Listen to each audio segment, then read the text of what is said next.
Good evening. Welcome back. Just saying hi, and we're going to read you Read Aloud for the Hobbit again. We're finally going to finish Queer Lodgings. Is that chapter 8? Or 7? 7, I think. We're finally going to finish chapter 7, Queer Lodgings. I know some people love it because they like to see the animals serve the hobbit and the dwarves and the wizard, you know, how like dogs carrying trays. It's kind of fanciful. It is also kind of amazing how Baron can become a bear and, you know, puts the head of the goblin on the stake outside and the wolf skin against the tree. It's very violent and crude. But, you know, I mean, that used to be done to enemies. We learned that in King Philip's War, right? What the Pilgrims and the Puritans did to the Native American chief. They did the same thing. So it was a brutal world. But of course, this is fantasy, so it didn't really happen. And we're finally, Baron's going to help out the dwarves a little bit on their mission, help them on their way. And then next week we'll go through Mirkwood, the dangerous wood. So we'll... let's read on, shall we? And enjoy. They thanked him, of course, with many bows and sweepings of the hoods, and with many an "At your service, O master of the wide wooden halls." But their spirits sank at his grave words, and they all felt that their adventure was far more dangerous than they had thought. While all the time, even if they passed all the perils of the road, the dragon was waiting at the end. All that morning they were busy with preparations. Soon after midday they ate with Baron for the last time. And after the meal they mounted the steeds he was lending them, and bidding him many farewells they rode off through his gate at a good pace. As soon as they left his high hedges at the east of his fenced lands, they turned north and then bore to the northwest. By his advice, they were no longer making for the main forest road to the south of his land. Had they followed the pass, their path would have led them down a stream from the mountains that joined the great river miles south of the Carrock.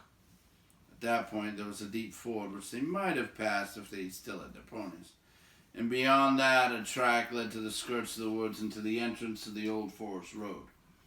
But Baron had warned them that that way was now often used by goblins, while the forest road itself, he had heard, was overgrown and disused at the eastern end and led to impassable marshes where the paths had long been lost.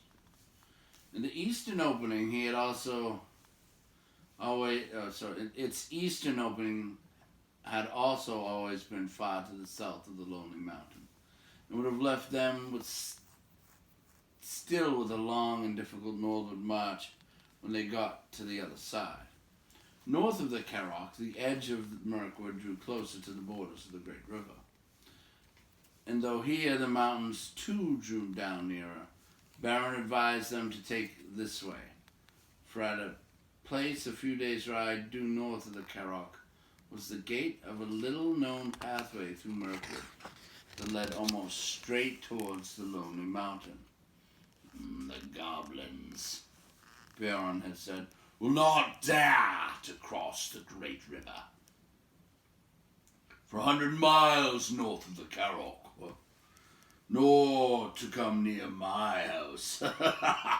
It is well protected at night. But I should ride fast, for if they make their raid soon, they will cross the river to the south and scour all the edge of the forest so as to cut you off. Ha! And wargs run swifter than ponies. Still, you are safer going north, even though you seem to be going back nearer to their strongholds, for that is what they will least expect. And they will have the longer ride to catch you. Be off now, as quick as you may." That is why they were now riding in silence, galloping wherever the ground was grassy and smooth, with the mountains dark on their left. And in the distance, the line of the river, with its trees drawing ever closer. The sun had only just turned west when they started. Till evening it lay golden on the land about them. It was difficult to think of pursuing goblins behind, and when they had put many miles between them and Baron's house, they began to talk and to sing again, to forget the dark forest path that lay in front. But in the evening, when the dusk came on and the peaks of the mountains glowered against the sunset, they made a camp and set a guard. Most of them slept uneasily with dreams in which there came the howl of hunting wolves and the cries of goblins. Still, the next morning dawned bright and fair again. There was an autumn-like mist white upon the ground, and the air was chill. But soon the sun rose red in the east, and the mist vanished. And while the shadows were still long, they were off again. So they rode now for 2 more days, and all the while they saw nothing save grass and flowers, and birds and scattered trees. Occasionally small herds of red deer browsing or sitting at noon in the shade. Sometimes Bilbo saw the horns of the harts sticking up out of the long grass, and at first he thought they were the dead branches of trees. That third evening they were so eager to press on, for Baron had said that they should reach the forest gate early on the 4th day, that they rode still forward after dusk and into the night beneath the moon. As the light faded, Bilbo thought he saw away to the right or to the left the shadowy form of a great bear prowling along in the same direction. But if he dared to mention it to Gandalf, the wizard only said, "Hush, take no notice." Next day they started before dawn, though their night had been short. As soon as it was light, they could see the forest coming, as it were, to meet them, or waiting for them like a black and frowning wall before them. The land began to slope up, and it seemed to the hobbits that a silence began to draw in upon them. Birds began to sing less. There were no more deer, not even rabbits were to be seen. By the afternoon they had reached the eaves of Mirkwood, and were resting almost beneath the great overhanging boughs of its outer trees. Their trunks were huge and gnarled, their branches twisted, their leaves were dark and long. Ivy grew on them and trailed along the ground. "Well, here's Mirkwood," said Gandalf, "the greatest of the forests of the northern world. I hope you like the look of it. Now you must send back these excellent ponies you've borrowed." The dwarves were inclined to grumble at this, but the wizard told them they were fools. "Baron is not as far off as you seem to think. You'd better keep your promises anyway, for he's a bad enemy. Mr. Baggins's eyes are sharper than yours. If you have not seen each night after dark a great bear going along with us, or sitting far off in the moon watching our camps, not only to guard you and guide you, but to keep an eye on the ponies too. Baron may be your friend, but he loves his animals as his children. You do not guess what kindness he has shown in letting dwarves ride them so far and so fast, nor what would happen to you if you tried to take them into the forest." "What about the horse, then?" said Thorn. "You don't mention sending that back." "I don't, because I am not sending it." "What about your promise, then?" "I will look after that. I'm not sending the horse back. I am riding it." Then they knew that Gandalf was going to leave them at the very edge of Mirkwood, and they were in despair. But nothing they could say would change his mind. "Now we had all this out before, when we landed on the Carrock," he said. It is no use arguing. I have, as I told you, some pressing business away south, and I'm already late through bothering with you people. We may meet again before all is over, and then, of course, again, we may not. That depends on your luck, and on your courage and sense. And I am sending Mr. Baggins with you. I've told you before that he has more about him than you guess. And you will find that out before long. So, cheer up, Bilbo, and don't look so glum. Cheer up, Thorn and Company. This is your expedition, after all. Think of the treasure at the end, and forget the forest and the dragon. At any rate, until tomorrow morning. When tomorrow morning came, he still said the same. So now there was nothing left to do but to fill their water skins at a clear spring they found close to the forest gate and unpack their ponies.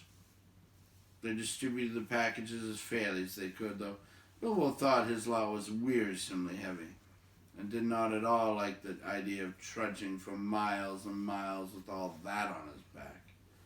"Don't you worry," said Thorn. "It will all get lighter all too soon. Before long, I expect we shall all wish our packs heavier, once the food begins to run short." Then at last they said goodbye to their ponies and turned their heads for home. Off they trotted gaily, seeming very glad to put their tails toward the shadow of Mirkwood. As they went away, Bilbo could have sworn that a thing like a bear left the shadow of the trees and shambled off quickly after them. Now Gandalf too said farewell. Bilbo sat on the ground, feeling very unhappy, and wishing he was beside the wizard on his tall horse. He had gone just inside the forest after breakfast, very cold, and it had seemed as dark in there in the morning as at night, and very secret, a sort of watching and waiting feeling. He said to himself. "Goodbye," said Gandalf the Thorn, "and goodbye to all you all. Goodbye. Straight through the forest is your way now. Don't stay off the track. If you do, it is 1,000 to 1 you will never find it again, and never get out of Mirkwood.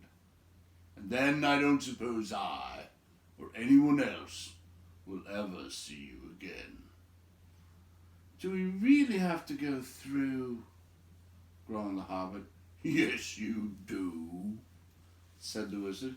"If you want to get to the other side, you must either go through or give up your quest. And I'm not going to allow you to back out now, Mr. Baggins. I'm ashamed of you for thinking of it. You've got to look after all these dwarves for me." He laughed. No, said Bilbo. "I didn't mean that. I meant, is there no way round?" "There is, if you care to go 200 miles or so out of your way north, and twice that south. But you wouldn't get a safe path even then. There are no safe paths in this part of the world. Remember, you are over the edge of the wild now, and in for all sorts of fun wherever you go. Before you could get round Mirkwood in the north, you'd be right among the slopes of the Grey Mountains, and they are simply stiff with goblins, hobgoblins and orcs of the worst description. Before you could get round to it in the south, you would get into the land of the necromancer. And even you, Bilbo, will need me to tell you tales of that black sorcerer. I don't advise you to go anywhere near the places overlooked by his dark tower. Stick to the forest track. Keep your spirits up. Hope for the best. And with a tremendous slice of luck, you may come out one day and see the long marshes lying below you, and beyond them, high in the east, the lonely mountain where dear old Smog lives, though I hope he's not expecting you. Very comforting you are, to be sure, growled Thorn. Goodbye. If you vote to come with us, you'd better get off without any more talk. Goodbye, then. And really, goodbye, said Gandalf. He turned his horse and rode down into the west. But he could not resist the temptation to have the last word. Before he passed quite out of hearing, he turned and put his hands to his mouth and called to them. They heard his voice come faintly. Goodbye! Be good! Take care of yourselves and don't leave the path. And he galloped away and was soon lost to sight. No, goodbye and go away, grunted the dwarves, all the more angry because they were really filled with dismay at losing him. Now began the most dangerous part of all their journey. They each shouldered the heavy pack and the water skin which was their share, and turned from the light that lay on the lands outside and plunged into the forest. Okay, so now we're on chapter 8. That's the end of chapter 7. And thinking of foreshadowing, what do you think? Do you think they're going to stay on the path?